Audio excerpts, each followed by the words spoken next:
Voilà, retour ici à la pointe de la Torche en compagnie de Ronan Chatin, le directeur technique de 29 ESB La Torche. Donc la finale de Coupe du Monde de stand-up paddle. Donc c'est une vraie consécration pour la pointe de la Torche d'accueillir cette étape finale du circuit mondial, hein.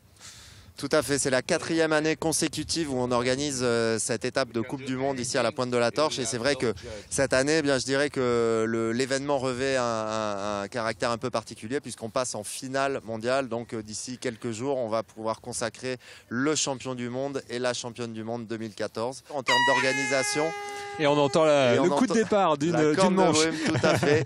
Juste derrière nous, on a les filles qui sont à l'eau. On a aussi une catégorie moins de 16 ans qu'on appelle le Nakamakai. Juste pour parler des chiffres, il y a combien de bénévoles engagés pour accueillir combien de riders ou de suppers, comme on dit, au stand-up paddle? Eh bien, il y a une équipe de 40 personnes en fait qui est mobilisée autour de cet événement. Donc c'est vrai que ça fait du monde. Et, combien de compétiteurs? 96 exactement. On a deux supports hein, pour rappeler le stand-up paddle, ce que c'est, puisque peut-être que tout le monde n'a pas encore pratiqué finalement. Donc c'est un support excessivement simple qui connaît un grand succès populaire parce qu'avec une planche et une pagaie, eh bien, finalement on est débutant 10 minutes avec ce support. Alors c'est facile, mais alors dans les vagues qui sont derrière nous à la Torche ici, il faut quand même un peu de technique, hein. Il faut un peu plus d'expertise en effet, puisque dès que ça se passe dans les vagues, ça devient du surf. Une centaine de riders ici, mais certains viennent de Hawaï, où ils surfent des vagues qui font 4, 5, 10 mètres. C'est vrai qu'on a bien 25 nations représentées, donc c'est véritablement une Coupe du Monde, ça fait aucun doute.